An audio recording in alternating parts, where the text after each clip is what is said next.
स्वागत है आप सभी का साइंस दीवाने विद्याकुल परिवार में।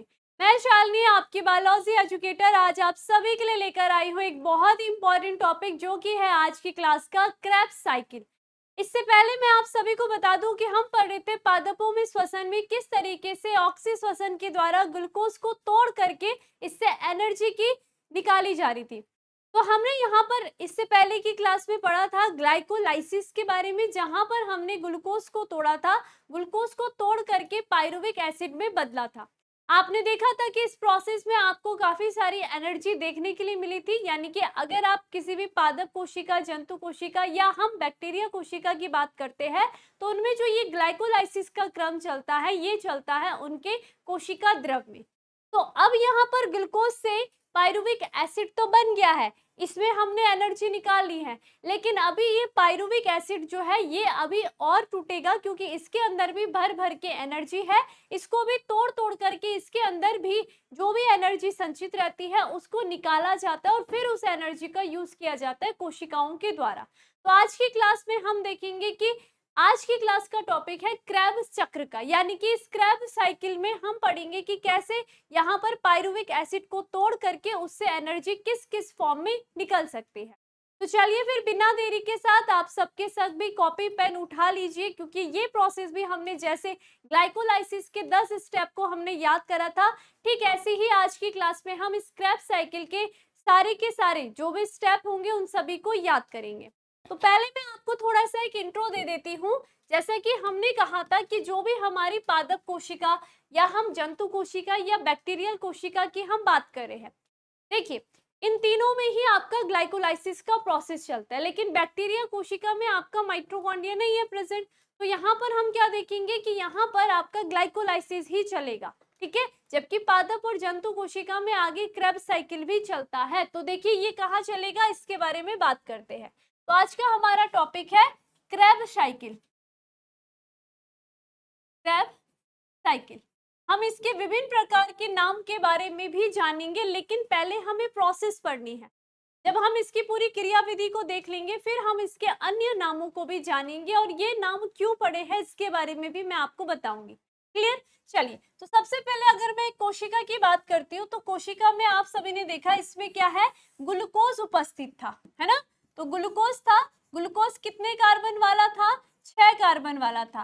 और आप सभी को पता है ये जो 6 कार्बन वाली संरचना थी ये किस में चेंज हो गई थी, पायरुविक एसिड में, पायरुविक एसिड में चेंज हो गई थी, यानी कि 3 कार्बन वाली श्रृंखला में चेंज हो गई थी। और कितने अणु मिले थे आपको, 2 अणु मिले थे। ये जो पहली प्रोसेस थी इस प्रोसेस को आप सभी ने कहा था क्या, इस प्रोसेस को कहते हैं ग्लाइकोलाइसिस। ग्लाइकोलाइसिस का मतलब ये है कि ग्लूकोज का टूटना।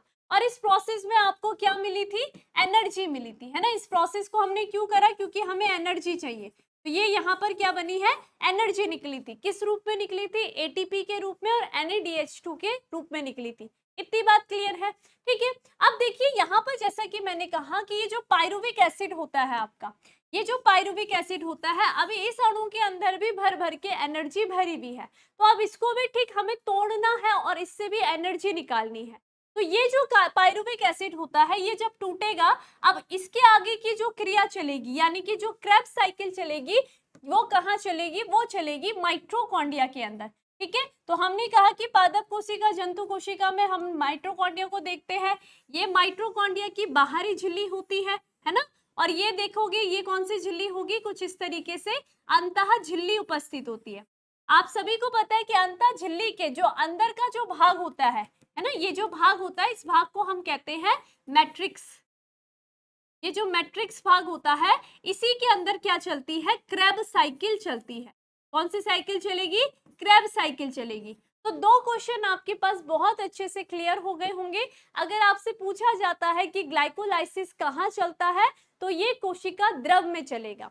और क्रेब्स साइकिल कहाँ चलती है, ये चलती है माइटोकॉन्ड्रिया के मैट्रिक्स भाग में। कॉन्सेप्ट क्लियर है, ठीक है। तो ये आपने ध्यान रखना है। अब हम यहाँ पर देखते हैं कि ये जो पायरुविक एसिड होता है ये डायरेक्ट यहाँ मैट्रिक्स में प्रवेश नहीं करेगा। पहले अभी ये जो पायरुविक एसिड होता है ये पहले टूटता है, ठीक है। इस पायरुविक एसिड को तोड़ा जाता है एसिटाइल कोएंजाइम्स के रूप में। किसमें, एसिटाइल कोएंजाइम्स के रूप में तोड़ा जाता है। क्लियर हो गई? तो यहाँ पर कुछ एनर्जी का यूज भी होता है और जब एसिटाइल कोएंजाइम्स बनता है तो कुछ एनर्जी रिलीज भी होती है। और उसके पश्चात ये जो एसिटाइल कोएंजाइम्स होता है, ये जो एसिटाइल कोएंजाइम्स होगा, यही कहाँ जाएगा? माइटोकॉन्ड्रिया के अंदर मैट्रिक्स में प्रवेश करेगा और फिर आगे चल करके यही क्या कर रहा है? क्रेब साइकिल को स्टार्ट करना शुरू कर देगा। तो मुझे लगता है कि आपको ये कॉन्सेप्ट क्लियर हो गया होगा कि सबसे पहले ग्लूकोज के जो 6 अणु वाली श्रृंखला थी वो टूटी थी 3 अणु की श्रृंखला में, जिसे हमने कहा पाइरुविक एसिड। ठीक है, पाइरुविक एसिड के कितने अणु बने? यहाँ पर 2 अणु बने। अब पाइरुविक एसिड डायरेक्ट ही माइटोकॉन्ड्रिया के अंदर प्रवेश नहीं करता है, पहले ये टूटेगा। ये पाइरुविक एसिड फिर से टूटेगा किसमें? एसिटाइल कोएंजाइम्स में। ठीक है, तो हम कह सकते हैं कि यहाँ पर अगर 2 पाइरुविक एसिड है तो 2 यहाँ पर एसिटाइल कोएंजाइम्स बनेंगे, इनटू 2 करेंगे, है ना। और उसके पश्चात ये एसिटाइल कोएंजाइम्स माइटोकॉन्ड्रिया के अंदर प्रवेश करेगा और इसके मैट्रिक्स में अब यहाँ पर स्टार्ट होती है आपकी क्रेब साइकिल। तो अब क्रेब साइकिल के अंदर जो भी एनर्जी निकलेगी उनमें हम क्या करते रहेंगे? बार बार 2 इंटू करेंगे, है ना। माना बात, अगर एक एनर्जी एटीपी निकल रहा है तो हम उसको 2 से मल्टीप्लाई करेंगे, क्योंकि यहाँ पर हमारे पास एसिटाइल कोएंजाइम्स के कितने अणु है? 2 अणु है। दोनों ही क्रेब साइकिल में जाकर के एनर्जी के रूप में परिवर्तित होंगे, यानी कि तोड़ेंगे। तो अब यहाँ पर ये ध्यान रखना कि ये जो एनर्जी निकालने की सबसे अंतिम साइकिल होती है, यहाँ पर सारी एनर्जी, यानी कि यहाँ पर आप सभी ने देखा ना, ग्लूकोज को तोड़ करके CO2 निकाला जाता है, तो ये जो CO2 है वो क्रेब साइकिल में निकल जाएगा, पूरा निकल जाएगा। और फिर जो एनर्जी हमें मिली होगी, ठीक है, जैसे कि हमने एटीपी के बड़े बड़े अणु पढ़े थे NADH2, तो ये जो होंगे ये सारे के सारे फिर कहाँ जाते हैं? ये जो आपका माइटोकॉन्ड्रिया होता है, इसकी जो अंतः झिल्ली होती है, वहां पर आपके एनर्जी के जो भी बड़े अणु होंगे, जैसे कि NADH2, अभी आप पढ़ोगे FADH2, इनको यहाँ पर भेज दिया जाता है और फिर यहाँ पर से ही उनका जो वो NADH2 है उससे 3 एटीपी अणु निकलेंगे। ठीक है, तो वो कहाँ निकलेंगे? यहाँ पर। ठीक है, और यहाँ इस यानी कि माइटोकॉन्ड्रिया की अंतः झिल्ली पर, और ये जो चेन चलेगी जहां पर हम जो एनर्जी के बड़े अणु है उसको तोड़ते हैं, उस क्रिया को हम कहेंगे कि यहाँ पर क्या चल रही है? इलेक्ट्रॉन ट्रांसपोर्ट चेन चलती है। क्लियर? इतनी बात आप सभी ने ध्यान रखनी है। तो चलिए फिर अब स्टेप याद करते हैं क्रेब साइकिल के। तो क्रेब साइकिल के हर एक स्टेप को आपको बहुत अच्छे से क्लियर रखना है। चलिए क्या यहाँ पर बात करते हैं, क्रेब साइकिल के अलग अलग नाम है उसके बारे में भी हम चर्चा करेंगे। तो देखिए, टीसीए साइकिल बोलते हैं हम। टीसीए साइकिल हम इसलिए कहते हैं, ट्राई कार्बोक्सिलिक अम्ल चक्र हम इसलिए कहते हैं क्योंकि इसका जो पहला उत्पाद होता है उसकी संरचना में, जब हम सिट्रिक की बात करेंगे, हम जब यहाँ पर सिट्रेट बनाते हैं तो उसकी श्रृंखला में हम देखते हैं 3 कार्बोक्सिलिक ग्रुप उपस्थित होते हैं, इसीलिए हमने उसको क्या कहा है? ट्राई कार्बोक्सिलिक एसिटिक अम्ल। इतनी बात क्लियर है? ठीक है, तो ये क्या हो जाएगा? ट्राई कार्बोक्सिलिक अम्ल की बात करिए हमने। ठीक है, क्यों? उसके बारे में मैंने आपको बता दिया कि इसका जो पहला उत्पाद बनता है उसकी संरचना में जब हम उसका स्ट्रक्चर बनाते हैं तो यहाँ पर 3 कार्बोक्सिलिक ग्रुप आपको देखने के लिए मिलते हैं। क्लियर हो गया? तो हम इसको टीसीए साइकिल भी बोलते हैं। तो टीसीए चक्र का प्रारंभन एसिटाइल समूह के ऑक्सैलो एसिटिक अम्ल OA द्वारा जल के साथ सघन से होता है और यह सिट्रिक अम्ल का निर्माण करता है। तो पहला क्या बना? यहाँ पर सिट्रिक अम्ल बना। क्रेब साइकिल के प्रारंभन में बनता है सिट्रिक एसिड, इसीलिए हम इसको सिट्रिक चक्र भी कहते हैं। ठीक है, तो इसका नाम क्या क्या हो गया? एक तो क्रेब वैज्ञानिक ने इसकी खोज करी थी, उनके नाम पर इसका नाम क्रेब साइकिल है। ठीक है, वैसे इसका जो पहला उत्पाद बनता है वो बनता है सिट्रिक अम्ल बनता है। ठीक है, सिट्रिक अम्ल बनता है, इसलिए हम इसको सिट्रिक चक्र भी कहते हैं। क्लियर हो गई इतनी बात? पहला नाम आ गया है, पहला उत्पाद सिट्रिक एसिड बनता है, इसलिए हम इसको सिट्रिक चक्र भी कहते हैं। दूसरा है कि इसको हम टीसीए साइकिल क्यों कहते हैं? टीसीए यानी कि हम इसको कहते हैं ट्राई कार्बोक्सिलिक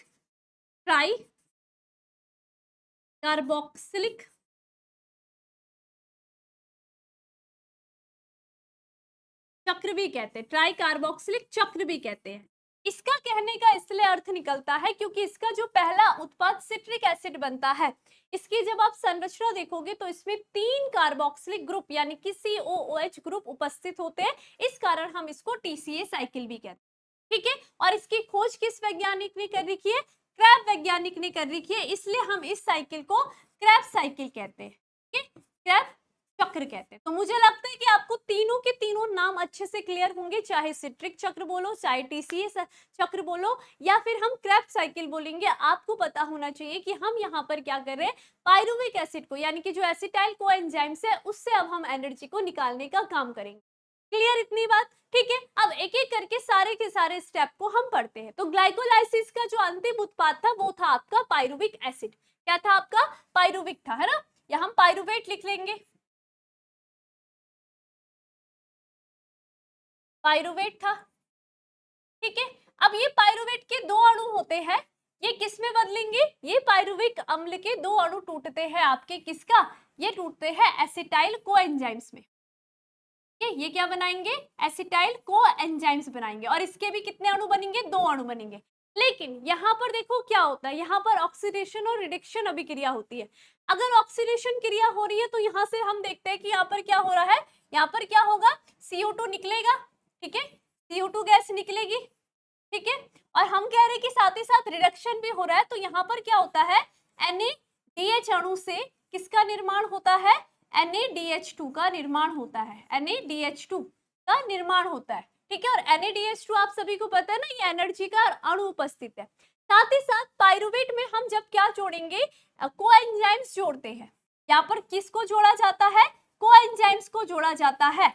जब CO2 निकलेगा, ठीक है, हमने कहा ना CO2 को निकालेंगे, इस पूरे क्रैब साइकिल में ऐसे कर रहे हैं। तो पायरुवेट से जब CO2 निकला, उसके बाद यहाँ पर NAD, ऑक्सीडेशन रिडक्शन दोनों अभिक्रिया होती है, NAD से NADH2 बनता है, तब जाकर के साथ ही साथ कोएंजाइम्स की उपस्थिति में एसिटाइल कोएंजाइम्स का निर्माण होता है। इस एसिटाइल में ये एंजाइम्स आकर के जुड़ गया, तो हमारा पहला ये क्या बन गया है, एसिटाइल कोएंजाइम्स। अब इसका निर्माण कहाँ हुआ था? इसका निर्माण हुआ था कोशिका द्रव में ही। ये कहाँ निर्माण हुआ है? ये जो क्रिया चल रही है, ये कहाँ चल रही है? कोशिका द्रव में चल रही है। समझ में आ गया? कोशिका द्रव में चल रही है। अब ये कोशिका द्रव में चल रही है, अब जो ये एसिटाइल कोएंजाइम्स है, ये कहाँ प्रवेश करेगा? ये आपके माइटोकॉन्ड्रिया में प्रवेश करेगा, ठीक है। ये माइटोकॉन्ड्रिया है, और माइटोकॉन्ड्रिया की ये अंतः झिल्ली है ना, अंतः झिल्ली है, और इसका मैट्रिक्स है, ठीक है। अब एसिटाइल कोएंजाइम्स कहाँ चलेगा? एसिटाइल कोएंजाइम्स प्रवेश करेगा कहाँ? यहाँ, इस मैट्रिक्स में। तो ये हो गया एसिटाइल कोएंजाइम्स, ठीक है। अब ये यहाँ से स्टार्ट करता है कौन सा साइकिल? यहाँ चलता है अब क्रैब साइकिल। क्लियर? अब इस साइकिल के हर एक स्टेप को याद करते हुए हम आगे बढ़ेंगे। क्लियर है? अब हम जो भी क्रिया पढ़ेंगे वो किस में पढ़ेंगे? हम यहाँ पर एसिटाइल कोएंजाइम्स A के केस, ठीक है, सॉरी हम कहाँ पढ़ेंगे? मैट्रिक्स के अंदर पढ़ेंगे। क्लियर हो गई? तो चलिए एक एक करके सारे स्टेप को हम याद कर लेते हैं।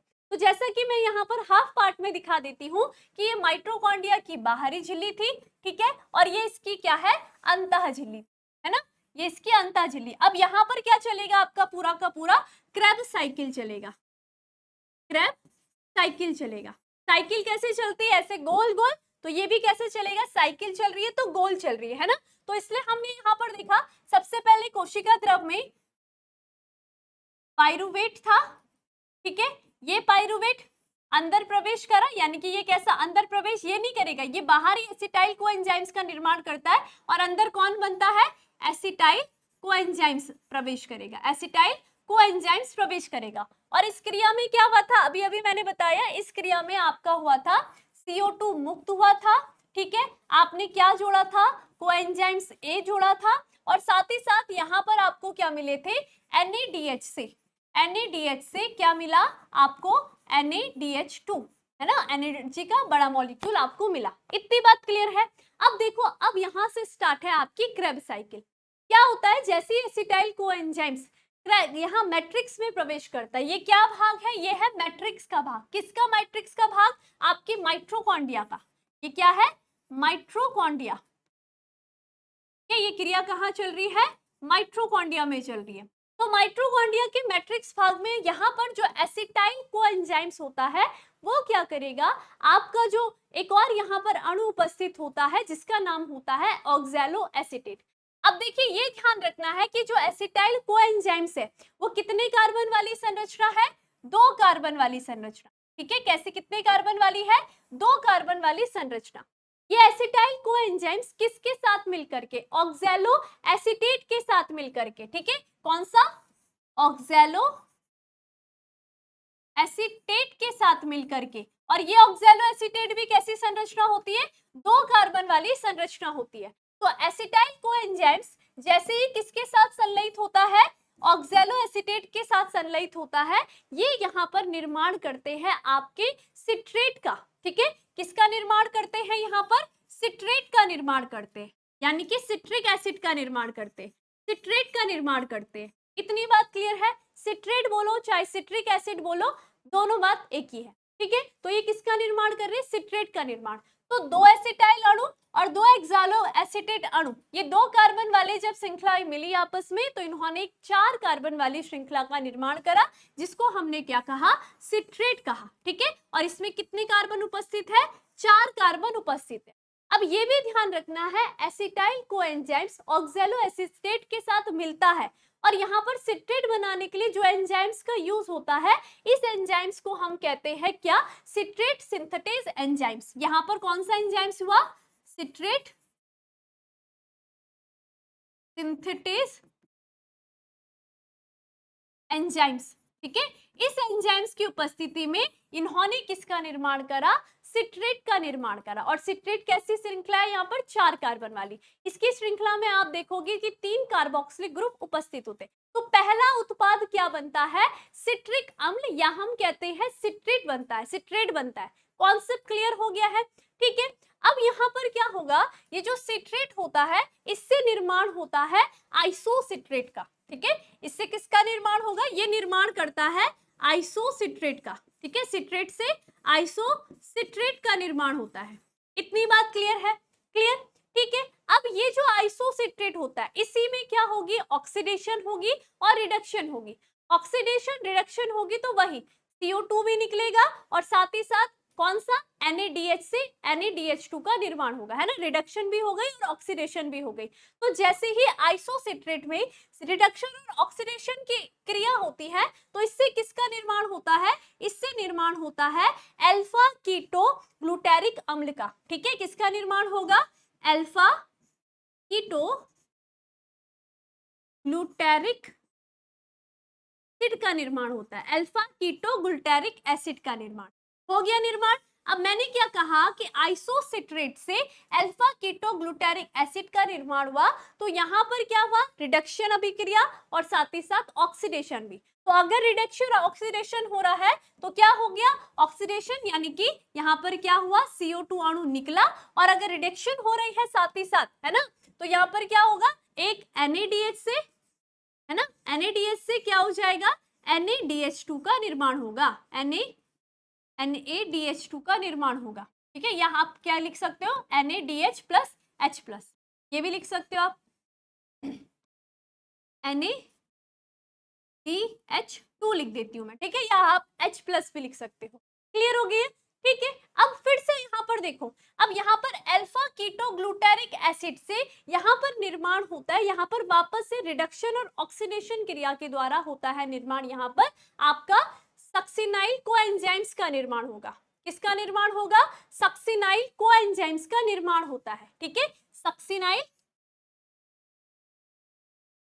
सक्सिनाइल कोएंजाइम्स का निर्माण होता है, ठीक है। वापस से कौन सी प्रक्रिया हो रही है, ऑक्सीडेशन और रिडक्शन हो रही है, वापस से यही वाली क्रिया दोहरा ली जाएगी, यानी कि यहाँ पर क्या हो रहा है, CO2 मुक्त होता है, CO2 का मुक्त होगा, और यहाँ पर वापस से किस क्या बनेगा, NaD से NaDH2, NaDH2 या H प्लस, ठीक है। इतनी बात क्लियर हो गई। तो मुझे लगता है कि यहाँ तक आपको बहुत अच्छे से क्लियर हो गया है। सबसे पहले एसिटाइल कोएंजाइम्स ने ऑक्सैलो एसीटेट के साथ मिल करके कौन से एंजाइम्स की उपस्थिति में, सिट्रेट सिंथेटेज एंजाइम्स की उपस्थिति में सिट्रेट या हम सिट्रिक एसिड का निर्माण करा, ठीक है।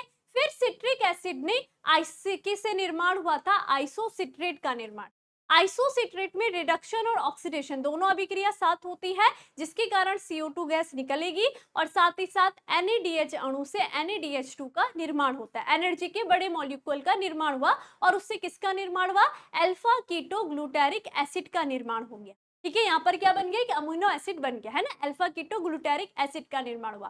फिर वापस से इसमें भी रिडक्शन और आपकी ऑक्सीडेशन क्रिया होगी, CO2 मुक्त होगी, एनर्जी का बड़ा मॉलिक्यूल यानी कि NADH से NADH2 है ना, H+ जुड़ रहा है तो NADH2 का निर्माण होता है और इसके पश्चात निर्माण होता है किसका, सक्सिनाइल कोएंजाइम्स का निर्माण हो जाएगा। कॉन्सेप्ट क्लियर है।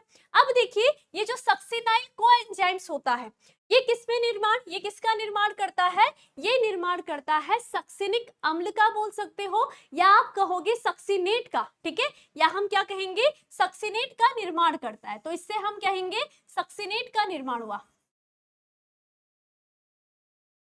सक्सिनेट, या हम कह सकते हैं इसको सक्सिनिक एसिड, ठीक है, सक्सिनिक एसिड भी लिख सकती हूँ। क्लियर, तो सक्सिनिक एसिड या सक्सिनेट का निर्माण होता है। तो देखिए जब क्या होता है, सक्सिनाइल कोएंजाइम से सक्सिनेट का निर्माण होता है तो यहाँ पर एनर्जी का एक बहुत ही छोटा मॉलिक्यूल रिलीज होता है, ठीक है, उस मॉलिक्यूल को हम क्या कहेंगे, यहाँ पर निर्माण होता है किसका, यहाँ पर निर्माण होगा आपके जी, एक मिनट, यहाँ पर किसका निर्माण हो जाएगा आपका, यहाँ पर निर्माण होता है आपका GDP से, ठीक है, डाई है ना, GDP से आपका GTP का, ठीक है, GTP का निर्माण हो जाता है। तो यहाँ पर सबसे छोटे आपके एनर्जी के मॉलिक्यूल का निर्माण हुआ, ठीक है। अब ये जो GDP होता है ये आगे चल करके क्या करता है, यही क्या करेगा, ये करेगा आपका ADP से किसका निर्माण करता है, एक ATP अणु का निर्माण करता है। तो हम ये कह सकते हैं कि जब सक्सिनाइल कोएंजाइम से सक्सिनेट बना तो इस क्रिया में एक ATP अणु मुक्त हो गया। कॉन्सेप्ट क्लियर है, ठीक है। तो मुझे लगता है कि ये क्लियर हो गई होगी आपको कहानी। ये रहा आपका यहाँ पर कौन सा, सक्सिनेट, ठीक है, या हम सक्सिनिक एसिड हम इसको कहते हैं। क्लियर हो गया। इसके पश्चात ये जो सक्सिनेट होता है ये यहाँ पर क्या करेगा, ये जब टूटेगा तो इससे भी एनर्जी रिलीज होगी, इससे जब एनर्जी रिलीज होगी है, ठीक है, तो यहाँ पर क्या होता है, फ्यूमरेट का निर्माण होता है। किसका निर्माण होगा, फ्यूमरेट का निर्माण होगा, इसका फ्यूमरेट, फ्यूमरेट, फ्यूमरेट का निर्माण होगा। अब देखो F से आप याद कर सकते हो, जहां पर सक्सिनेट से फ्यूमरेट का निर्माण होता है तो यहाँ पर एनर्जी का कौन सा अणु निकलेगा, F वाला अणु निकलेगा, यानी कि यहाँ पर FAD अणु से किसका निर्माण होता है, FADH2 का निर्माण होता है, FADH2 का निर्माण होता है। जिस तरीके से आपने देखा कि NADH2 3 ATP अणु के बराबर होता है, उसी तरीके से ठीक FADH2 2 ATP अणु के बराबर होता है।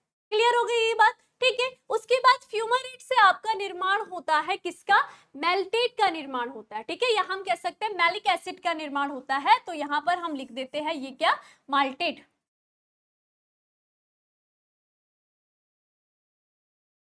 माल्टेट का निर्माण होता है, ठीक है। अब ये जो माल्टेट होता है, ठीक है, ये जो माल्टेट होगा, जो माल्टेड होगा, अब ये क्या करेगा, यहाँ पर किसी भी प्रकार की कोई भी एनर्जी रिलीज नहीं होगी। जब मॉलिक एसिड का निर्माण होता है या हम कहेंगे माल्टेट का निर्माण होगा तो यहाँ पर किसी भी प्रकार की एनर्जी यूज नहीं होती है, ठीक है। अब माल्टेट से वापस से क्या हो जाता है, वापस से ऑक्सैलो एसीटेट का निर्माण होता है और यहाँ पर वापस कौन सी क्रिया होगी, यहाँ पर आपका निकलता है वही NADH, यहाँ पर रिडक्शन की अभिक्रिया से ऑक्सैलो एसीटेट का निर्माण होगा। इसका निर्माण होगा ऑक्सैलो एसीटेट का। तो यहाँ पर भी आपका देखते हो आप, यहाँ पर एक NADH से किसका निर्माण हो जाएगा, NADH2 का निर्माण होगा और किसका रिलीज होगा, CO2 का रिलीज हो जाएगा, यानी कि ऑक्सीडेशन रिडक्शन अभिक्रिया चलेगी और इस तरीके से आपका ये क्रेब्स साइकिल पूरा हुआ।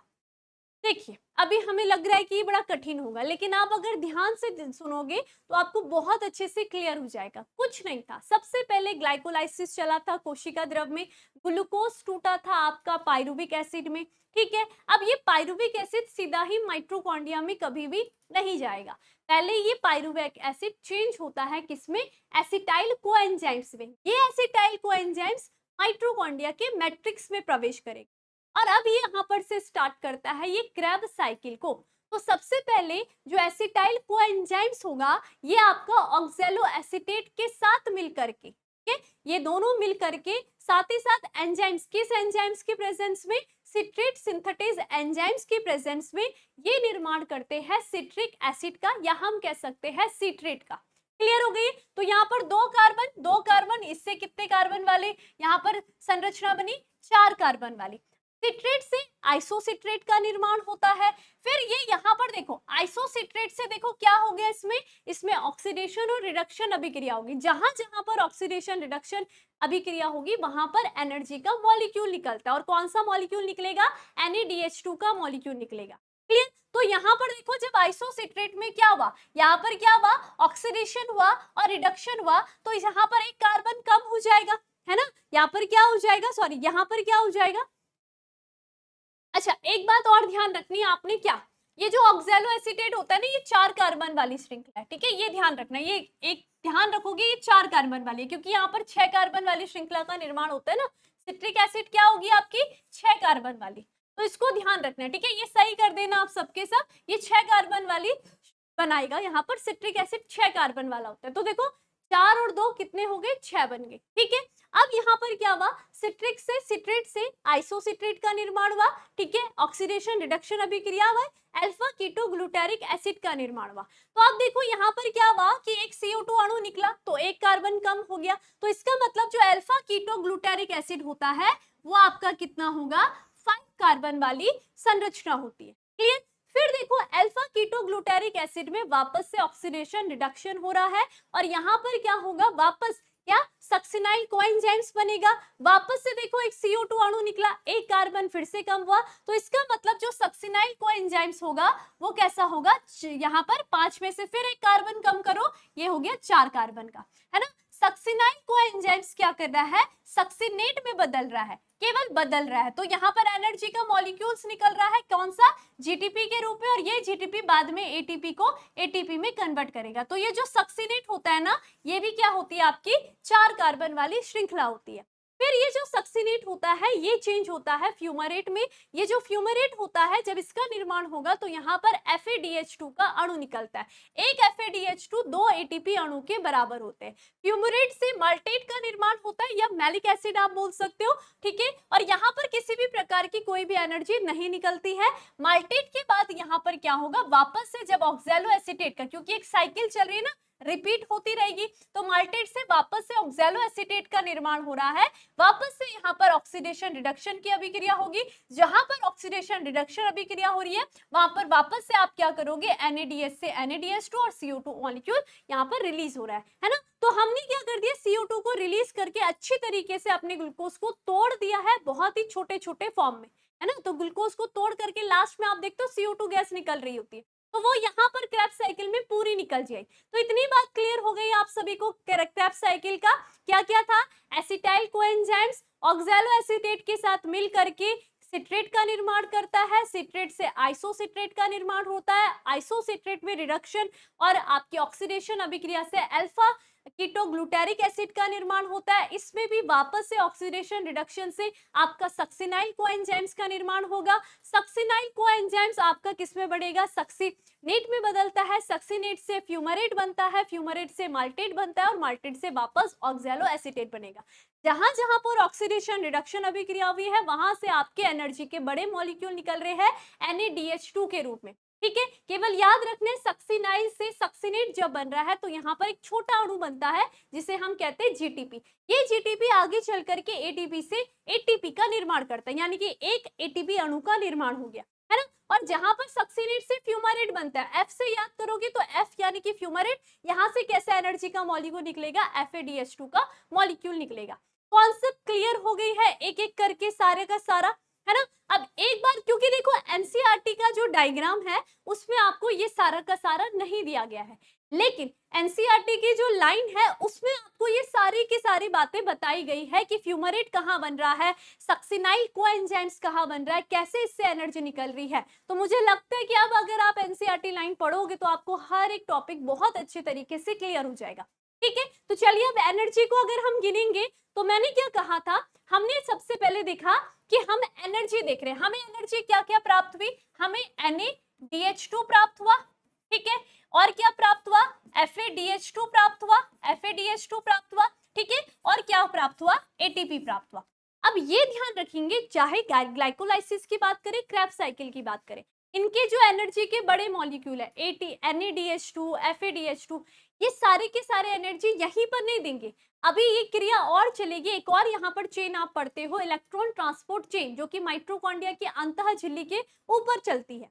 ठीक है, तो वहां पर जब इनसे इलेक्ट्रॉन रिलीज होते हैं तो यहाँ पर जो NADH में, जिसके अंदर 3 ATP अणु होते हैं, तो जब ये इलेक्ट्रॉन को रिलीज करता है तब जाकर के ATP अणु का निर्माण होता है, वही 3 मॉलिक्यूल का। ठीक है, उसी तरीके से FADH2 से भी हम इलेक्ट्रॉन निकालेंगे और वहां से 2 ATP अणु का निर्माण करते हैं। तो अब हम देखते हैं कि एक क्रेब्स साइकिल में अगर हम यहाँ पर एनर्जी का टोटल करेंगे तो कितनी निकलती है ना। एक क्रेब्स साइकिल की हम बात कर, एक क्रेब्स साइकिल की जब मैं बात करती हूँ तो कितनी एनर्जी रिलीज हो रही है। तो देखो, सबसे पहले NADH2 की बात करते हैं, तो आप सभी को पता होगा कि यहाँ पर हमने देखा कि NADH2 था। सबसे पहले पाइरुविक एसिड था, जो पाइरुवेट था, जब वो एसिटाइल कोएंजाइम्स में टूटा था तो एक NADH बना था, है ना। तो हमने कहा कि जब पाइरुवेट आपका किस में टूटा था, एसिटाइल कोएंजाइम्स में, एसिटाइल कोएंजाइम्स में टूटा था, तो यहां से आपको कितने मिले थे, केवल आपको यहां पर मिला था एक NADH, एक, है ना, एक NADH2 मिला था, यही एनर्जी का मॉलिक्यूल मिला था। और अंदर बाकी जो क्रेब्स साइकिल चला था, जो आपका अंदर जो क्रेब्स साइकिल चला था माइटोकॉन्ड्रिया के अंदर, उसके अंदर कितने मिले थे, आप बहुत अच्छे से गिन सकते हो, जहां जहां पर ऑक्सीडेशन रिडक्शन भी है। कौन कौन सा था, एक यहाँ पर, तो एक यहाँ मिला मॉलिक्यूल, एक दूसरा यहाँ पर मिला, है ना, और तीसरा कहाँ मिला आपको, यहाँ मिला। तो 3 मॉलिक्यूल आपको कहाँ मिले, क्रेब्स साइकिल के अंदर, किसके, NADH2 के। तो कितने हो गए, 3, है ना, 3 NADH2 मिल गया। इतनी बात क्लियर है। टोटल मिलाकर के ये कितने हो गए आपके, 4 हो गए, है ना। टोटल मिल आपको एक क्रेब्स साइकिल में कितने मिले, 4 NADH2 मिले, है ना। अब मैंने क्या कहा, ये एक NADH2 कितने ATP के बराबर होता है, 3 ATP के बराबर होता है। तो हम अगर इस 4 को इंटू 3 ATP 3 कर देंगे तो इसका मतलब यानी कि 4 3 12, आपको यहाँ पर कितने मिले, 12 ATP मिले। क्लियर हो गया। NADH से आपको कितने ATP मिले हैं क्रेब्स साइकिल में, 12 ATP मिले। अभी एनर्जी का दूसरा फॉर्म भी था।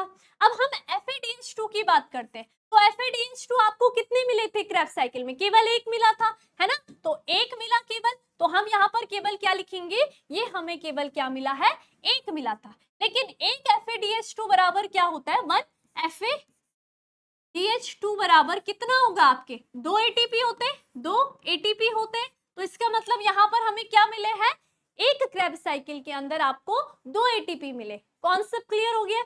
उसके बाद आ जाते हैं ATP। हमें ATP केवल एक ही मिला था, जो कि GTP बाद में ATP का निर्माण करता है, तो केवल एक ही ATP मिला। तो यहाँ पर हम कैलकुलेट कितना करेंगे, ओनली हमें कितना मिला है, हमें केवल एक ATP मिला। अब इतनी बात क्लियर है। अब आप इन एनर्जी को क्या कर रहे हो, टोटल कर दो, 12, है ना, 12 13 14 और ये कितना हो गया, 15। तो हमने देखा कि हमने एक क्रेब्स साइकिल चलाया तो हमें यहाँ पर 15 ATP अणु मिले। कितने मिले, 15 ATP। लेकिन यहाँ पर आप सभी को याद है ना, पाइरुविक एसिड के तो 2 अणु चल रहे थे साथ, मैंने कहा था ना, पाइरुविक एसिड से 2 एसिटाइल कोएंजाइम्स का निर्माण होगा। तो सोचो कि यहाँ पर हर क्रिया को इंटू 2 से करोगे, तो इसका मतलब यहाँ पर 2 NADH, है ना, 2 सब जगह 2 करोगे, क्योंकि पाइरुविक एसिड 2 थे तो उससे 2 बार ये क्रिया हो रही थी, समझ गए, 2 अणु बने थे। तो अब हम क्या कर देंगे कि क्रेब्स साइकिल में हमें 15 ATP मिले, तो इससे हम मल्टीप्लाई कर देंगे 2। तो हम देखते हैं 15 दूनी 30, यानी कि एक क्रेब्स साइकिल में हमें 30 यहाँ पर ATP अणु मिलते हैं। आपको क्लियर हो गई है, एक क्रेब्स साइकिल में 30 ATP अणु मिले। अब याद रखो, आपको ग्लाइकोलाइसिस मैंने पढ़ाया था, तो वहां पर कितने ATP अणु का निर्माण हुआ था, 8 ATP अणु का निर्माण हुआ था, है ना। कितने का हुआ था, 8 ATP अणु का निर्माण हुआ था। तो टोटल आप अगर जोड़ोगे तो पूरे प्रोसेस में आपको कितने ATP अणु मिले, 38 ATP अणु मिले, है ना, 30 और 8 38 ATP अणु मिले। यानी कि एक ग्लूकोज के अणु को जब आप पूरी तरीके से तोड़ देते हो तो 38 ATP अणु का निर्माण होता है। तो मुझे लगता है कि आपको बहुत अच्छे से क्लियर हो गया, ग्लाइकोलाइसिस क्रेब्स साइकिल को मिला करके पूरे ग्लूकोज को हमने अच्छी तरीके से उससे CO2 तक निकाल दिया बाहर, तब जाकर के हमें कितने मिलेंगे, 38 ATP अणु मिलते हैं। क्लियर हो गई है?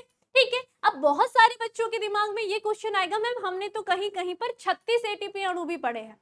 तो ये ध्यान रखना, कहीं कहीं पर आपको 36 देखने के लिए मिलता है, वैसे तो 38 एटीपी अणु निकलेंगे, लेकिन जहां पर वो 36 वाला कॉन्सेप्ट आता है ना, वहां पर पता है क्या होता है? मैंने अभी अभी बताया, मैंने क्या बताया, क्या यहाँ पर आपने पढ़ा था, मैंने कहा था कि जब ये क्या होगा, ये जो आपका पाइरुविक एसिड होगा, जब ये एसिटाइल कोएंजाइम्स में टूटता है ना, तो तब भी यहाँ पर इसको कुछ एनर्जी की आवश्यकता होती है, तो हम यहाँ पर 2 एटीपी अणु का यूज करते हैं, ठीक है। लेकिन जहां पर 36 एटीपी अणु कहा जाता है, वहां की मैं बात करी, वो 2 एटीपी यहाँ इस पाइरुविक एसिड को तोड़ने के लिए बात करता है, इसलिए वो 38 से 2 माइनस करके 36 कर लेता है। वैसे पूरा जो आपकी प्रोसेस चलती है, उससे 38 एटीपी अणु प्राप्त होते हैं। मुझे लगता है कि आपको कैलकुलेशन भी अच्छी तरीके से याद हो गई होगी। क्लियर? अब हर एक लाइन को एनसीईआरटी से पढ़ो और उसके बाद अपने दिमाग से इस चार्ट को बना के देखो, 100% आपको क्लियर हो जाएगा पूरी की पूरी ये साइकिल। ठीक है, तो चलिए फिर हम थोड़ा सा पढ़ लेते हैं। देखो यहाँ पर भी आपको सेम ही दे रखा है ना, ये देखो पाइरुवेट था, है ना, 3 कार्बन वाला था, एसिटाइल कोएंजाइम्स 2 कार्बन वाली श्रृंखला में टूटा। उसके बाद क्या हुआ, आपका ऑक्सैलिक एसिटिक अम्ल था, ये देखो 4 कार्बन थे और 2 कार्बन थे, इन दोनों ने आपस में मिला और इन्होंने सिट्रिक अम्ल यानी कि सिट्रेट यानी कि 6 कार्बन वाली श्रृंखला का निर्माण करा। उसके बाद सिट्रिक अम्ल में क्या हो रहा है, ऑक्सीडेशन रिडक्शन हुआ और उसके पश्चात अल्फा कीटो ग्लूटारिक एसिड का निर्माण हुआ। तो यहाँ पर देखो CO2 निकला, तो 5 कार्बन वाली श्रृंखला, वापस से इसमें क्या हो रहा है, ऑक्सीडेशन रिडक्शन हो रहा है, CO2 निकला, NADH निकला और साथ ही यहाँ पर एनर्जी का छोटा मॉलिक्यूल निकला और इससे सक्सिनिक अम्ल का निर्माण हुआ।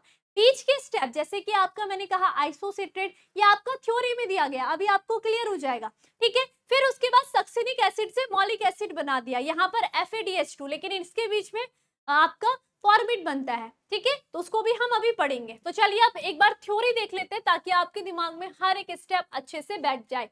देखेंगे कहां पर थे हम, यहाँ पर देखेंगे। देखो क्या हुआ, यहाँ पर एसिटाइल को समूह के ऑक्सेलो एसिटिक अम्ल का तथा जल के साथ, है ना, ये दोनों साथ मिलकर के साथ होता है और ये सिट्रिक अम्ल का निर्माण होता है।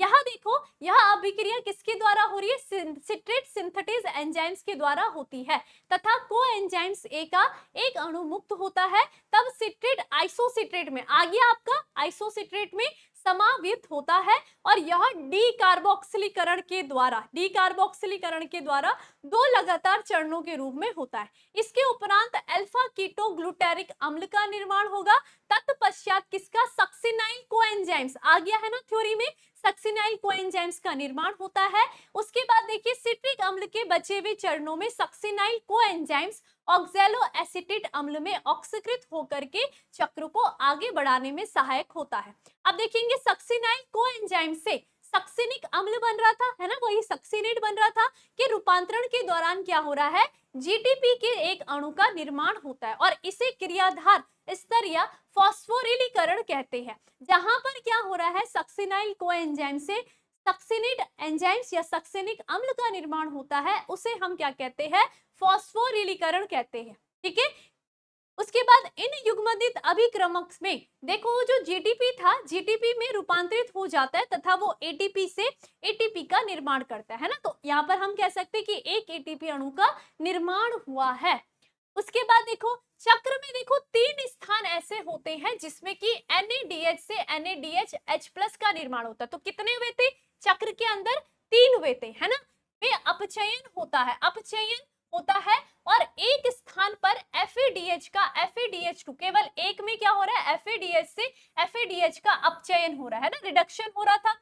ठीक है, और TCA चक्र द्वारा एसिटाइल कोएंजाइम्स को एंजाइम्स अम्ल के नियंत्रण ऑक्सीकरण हेतु ऑक्सैलो एसिटेट अम्ल के पुनः निर्माण की आवश्यकता होती है। तो वापस से देखो, जब लास्ट में आपका मॉलिक एसिड बना, वापस से ऑक्सैलो एसिटेट बनता है क्योंकि चक्र चलता रहता है। जो चक्र का प्रथम सदस्य के इसके साथ साथ NADH FADH NADH, ठीक है, ये जो NADH FADH था वो वापस NADH और FADH से क्रमशः पुनः उत्पादित होते हैं। अतः सांस की इस अवस्था के समीकरण को हम इस तरीके से समझ सकते हैं। तो क्रेब्स साइकिल आपको इस तरीके से एक छोटे से समीकरण में समझा दी गई है कि इसमें एनर्जी का रूप देखो कहाँ हो रही है, माइटोकॉन्ड्रियल अधात्री में हो रही है। जो आपका पाइरुविक एसिड था वो किस में टूटा था, आपका एसिटाइल कोएंजाइम्स में। तो हमें क्या मिले, हमें 4 NADH था, है ना, क्योंकि पायरुविक एसिड से स्टार्ट करें तो 4 हो रहे थे, तो देखो 4 NaDH से आपको क्या मिले, 4 NaDH2 मिले, यानी कि आपको कितने मिले, 4 इंटू 3 ATP, क्योंकि एक NaDH 3 ATP के बराबर होता है ना, इसलिए 12 हो गए थे। ठीक है, फिर देखो FADH से आपको क्या मिला था, FADH2 मिला था, है ना। उसके बाद हम देख रहे हैं ATP से आपको मिला था ATP, और साथ ही साथ मैंने क्या कहा, यहाँ पर आपकी रिडक्शन अभिक्रिया भी हो रही है, ऑक्सीडेशन भी हो रही है, तो आपको देखोगे यहाँ पर आपका CO2 भी निकला और यहाँ पर आपका H2O भी निकला, ये आपको ध्यान रखना। तो ये समीकरण पूरी आपकी क्या है, क्रेब्स साइकिल में जो एनर्जी रिलीज हुई है उसकी समीकरण। क्लियर।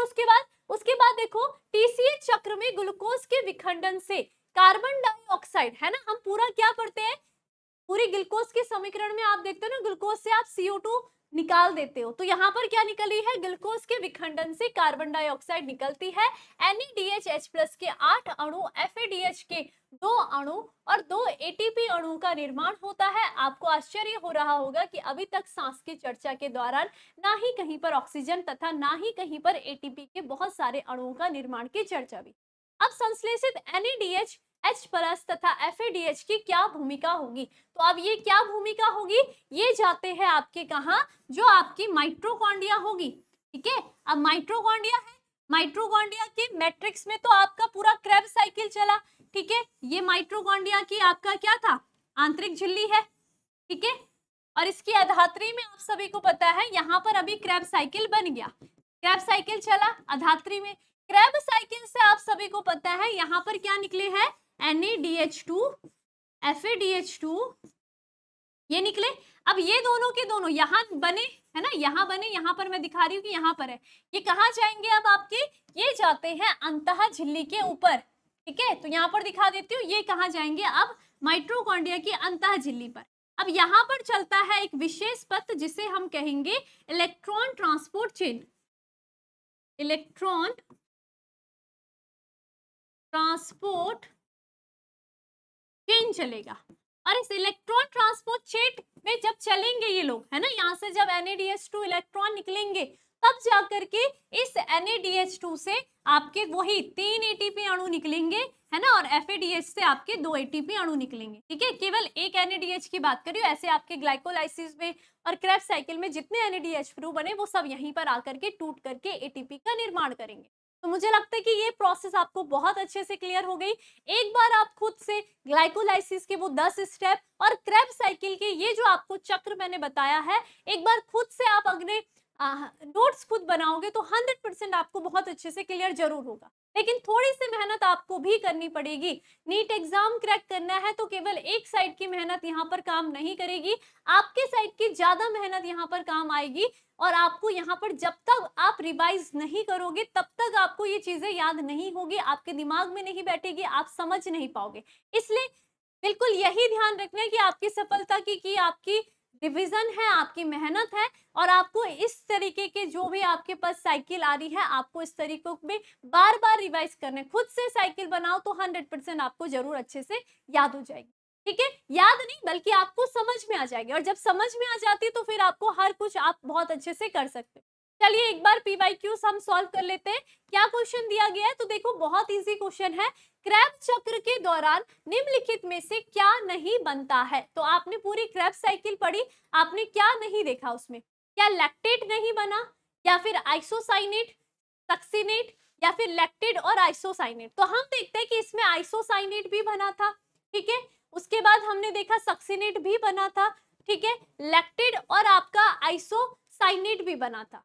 ठीक है, तो हम यहाँ पर देखते हैं इसमें लैक्टेट, यहाँ पर जो लैक्टेट होगा वो नहीं बनेगा। ठीक है, क्या नहीं बनता है, लैक्टेट नहीं बनता है। क्लियर हो गई है। ठीक है, यहाँ पर ना सिट्रिक होगा, ये सिट्रिक होगा क्योंकि आइसो सिट्रिक तो बनता है, तो सिट्रिक और आइसोसिट्रेट बनेगा। ठीक है, और लैक्टेट नहीं बनेगा। क्लियर। उसके बाद आगे चली, उसके बाद हम देखते हैं यहाँ पर ग्लूकोज का एक अणु एसिटाइल कोएंजाइम्स के डैश अणु यानी कि कितने अणु उत्पन्न करेगा जो कि क्रेब्स चक्र में प्रवेश करता है। तो ग्लूकोज जब टूटा था तो यहाँ पर एसिटाइल कोएंजाइम्स के कितने अणु बने थे, तो देखिए जैसे ही ग्लूकोज टूटा था किसमें, पायरुविक एसिड में टूटा था। देखो तो ग्लूकोज से आपके ग्लूकोज के एक अणु से 2 पायरुविक एसिड का निर्माण हुआ। उसके बाद मैंने कहा कि पायरुविक एसिड डायरेक्ट माइटोकॉन्ड्रिया में प्रवेश नहीं करेगा बल्कि एसिटाइल कोएंजाइम्स करता है। तो पायरुविक एसिड जो होगा वो एसिटाइल कोएंजाइम्स में बनता है ना? तो जब पायरुविक एसिड 2 अणु की संख्या में, तो इसका मतलब जो एसिटाइल कोएंजाइम्स होगा वो भी 2 संख्या में होगा। क्लियर? तो यहाँ पर आंसर सी, सिंपल सी बात है कि क्या हो जाएगा आपका, 2 आंसर हो जाएगा। ठीक है, तो 2 अणु बनते हैं। तो मुझे लगता है कि क्लियर हो गई होगी बातें। इसके अलावा जो भी एमसीक्यू क्वेश्चन आपके प्रीवियस ईयर में पूछे गए होंगे, वो हम जो भी आपका पुलर सेशन होता है संडे के दिन में, वहां पर इसके रिलेटेड सारे के सारे क्वेश्चन हम सॉल्व करेंगे। तो इसलिए संडे की क्लास जरूर लगाइए। एक बार आपने लेक्चर देख लिया, उसके बाद खुद के नोट्स बना दिए, उसके बाद आपने एनसीईआरटी पढ़ ली, और उसके बाद टेस्ट जरूर दीजिए जिस दिन मैं आपका एमसीक्यू सेशन लेकर के आती हूँ, आपका जो भी संडे को होता है। ठीक है, तो ऐसे करके क्या होगा, एक बार आपने लेक्चर देख लिया, ठीक है, वहां समझ में आ गया, उसके बाद आपने खुद से नोट्स बनाए, दूसरी बार आपका रिवीजन वहां हो गया, तीसरी बार आपने एनसीईआरटी पढ़ी, तीसरी बार रिवीजन वहां हो गया। चाहे तो एनसीईआरटी को 2 बार पढ़ लो, ठीक है, चौथी बार रिवीजन हो गया। उसके बाद अपना एनालाइज करो कि आपने किस तरीके से टॉपिक को समझा है, क्या आप उसके सारे क्वेश्चन लगा पा रहे हो या नहीं लगा पा रहे हो। तो जब आप क्वेश्चन लगाने लग जाओगे तो इसका मतलब आपको खुद ही उस टॉपिक के प्रति कॉन्फिडेंस आ जाएगा कि हाँ, ये मेरा जो टॉपिक है वो क्लियर हो गया मेरे नीट एग्जाम के थ्रू। क्लियर? तो इस तरीके से आप पढ़ोगे तो बहुत ज्यादा इजी लगेंगे आपको हर एक टॉपिक। तो चलिए फिर आप, आज के लिए हम इतना ही रखते हैं। अब मिलते हैं आपको नेक्स्ट क्लास में किसी नेक्स्ट टॉपिक के साथ। तब तक आप सभी अपना ध्यान रखिए और रिवीजन जरूर कीजिए। धन्यवाद।